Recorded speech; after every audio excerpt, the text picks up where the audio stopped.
You've seen the photos, those stunning vibrant images splashed across travel blogs and glossy magazines. Machu Picchu, the lost city of the Incas, a breathtaking wonder. Cusco, the historical capital, brimming with culture and ancient secrets. The Andes, majestic, spiritual, a seemingly endless tapestry of peaks and valleys, and full of smiling tourists posing against backdrops that seem almost too perfect to be real. What you don't see, cleverly cropped out of the frame, is that those smiles are often hiding a desperate internal struggle, a desperate search for oxygen. Welcome to high-altitude Peru, where the air gets thinner with every step you climb. It's a place where the air is thinner than your patience after a red-eye flight and a delayed connection. Your lungs, pampered and used to sea-level luxury, are suddenly staging a full-blown rebellion, going on strike without any prior notice.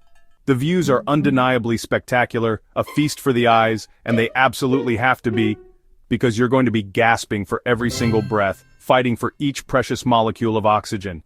You'll stand on a mountain peak, utterly awestruck by the panorama unfolding before you, then immediately need to find a rock to sit on before you topple over, lightheaded and breathless. It's a constant tug of war. Your soul soars with the beauty, while your body quietly surrenders to the altitude. Peru's highlands will literally take your breath away, and not just in the metaphorical sense. Think I'm exaggerating the effects of altitude? Think it's just a minor inconvenience? Imagine your body is a car, but one that's suddenly running on a third less fuel than it needs. Every movement becomes a conscious effort.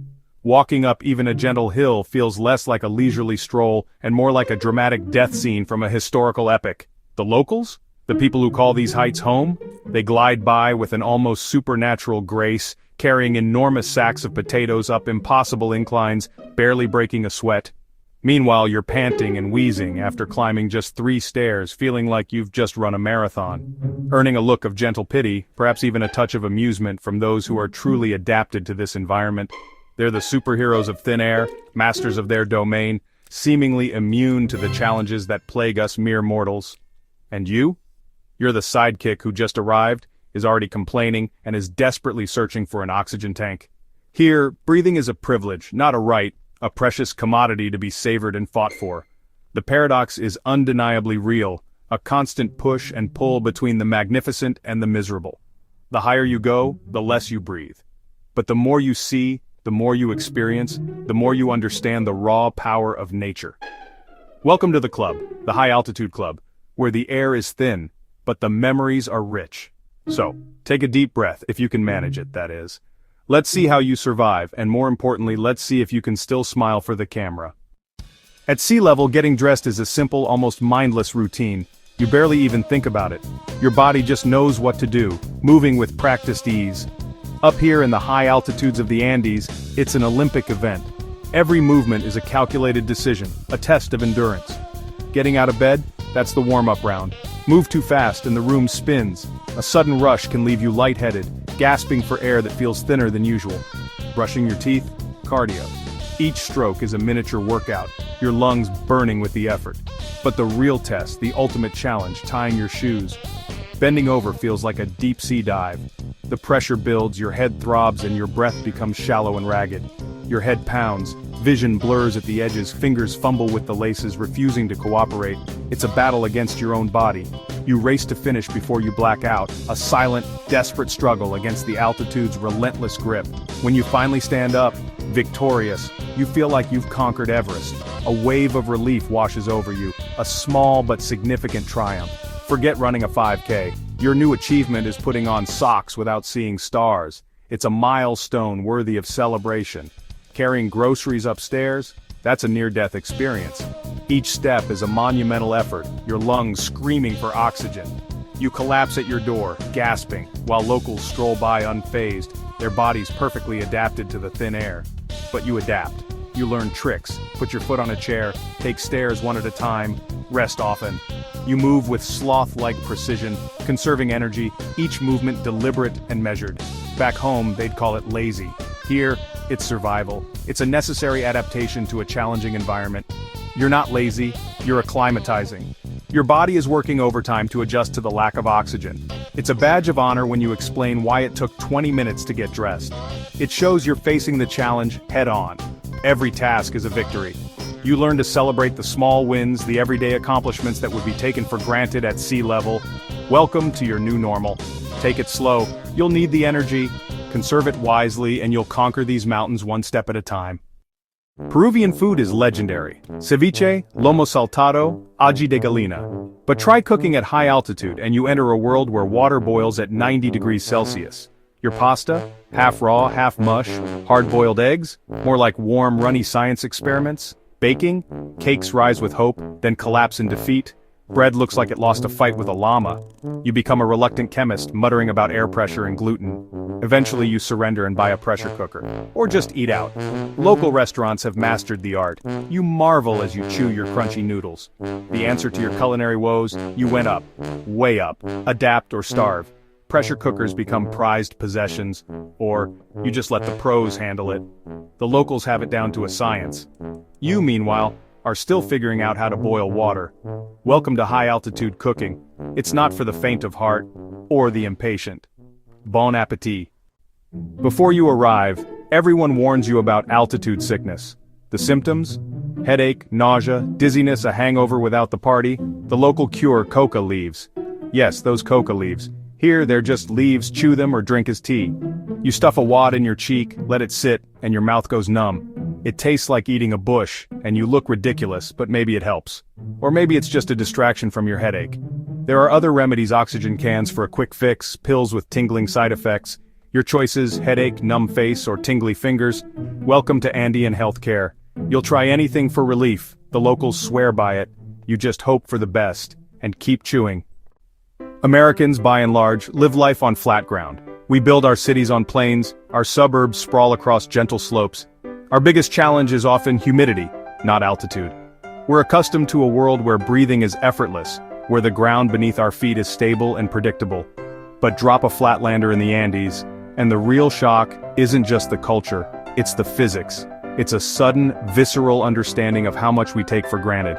The air thins, the sun intensifies, and the very act of moving becomes a challenge.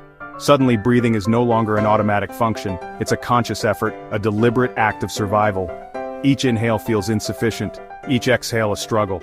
You see Americans in Cusco, hands on knees, panting, their faces flushed, their lungs burning. They're humbled by the altitude, caught off guard by the sheer physicality of the environment. All the while, a Peruvian grandma strolls by with a child, seemingly unaffected, a testament to generations of adaptation. She moves with an ease that highlights the newcomer's struggle. Packing is chaos. You need clothes for all 4 seasons in one day.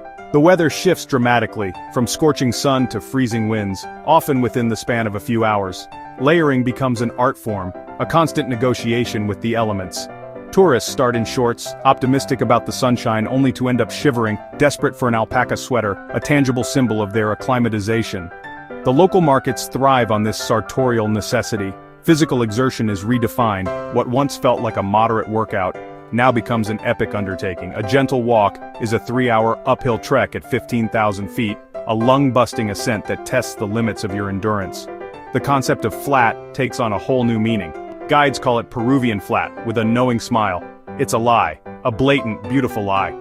There's no such thing as Peruvian flat, just endless, breathless climbs that stretch your physical and mental boundaries. It's a brilliant, slightly cruel business model built on the unsuspecting tourist's naivete. You learn quickly, nothing is as easy as it looks. Every vista is earned, every breath of victory. Every step is an adventure, a careful negotiation with gravity and exhaustion. Every stroll is an expedition, requiring planning, preparation, and a healthy dose of humility. Welcome to the Andes, where the air is thin, the views are breathtaking, and the learning curve is steep. You'll never look at a hill the same way again. The rolling landscapes of home will seem almost comically gentle. And you'll never pack light. You'll become a master of layering, a connoisseur of alpaca wool, forever prepared for the unpredictable whims of the mountains. If you crave predictable weather, the Andes will break you. The weather changes faster than your mood on a Monday. Sunshine, then hail, then back to sun, all before lunch. You can get sunburned and frostbitten in the same day. The sun is fierce, the cold is instant when it hides. You're constantly layering up and down, looking like a magician with a wardrobe problem. Rain arrives in torrents, then vanishes, leaving you soaked and confused. Waterproof shoes become essential, usually after you ruin your first pair. Locals shrug. You learn to carry everything: sun hat, rain jacket, sweater.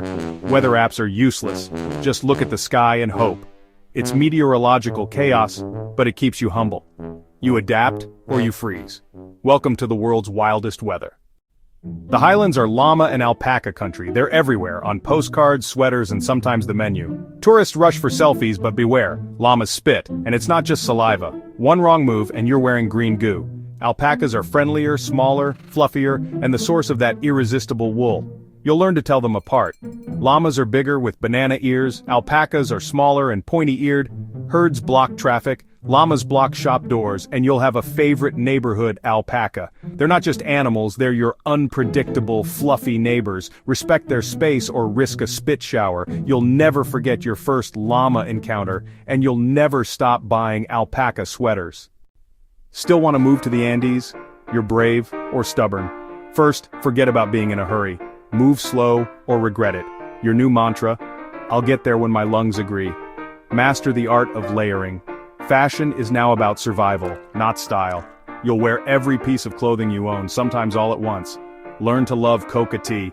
It's everywhere, and it's the official welcome drink. Even if it tastes like lawn clippings, just smile and sip. Lower your expectations for home cooking. Invest in a pressure cooker, or make friends with someone who has one.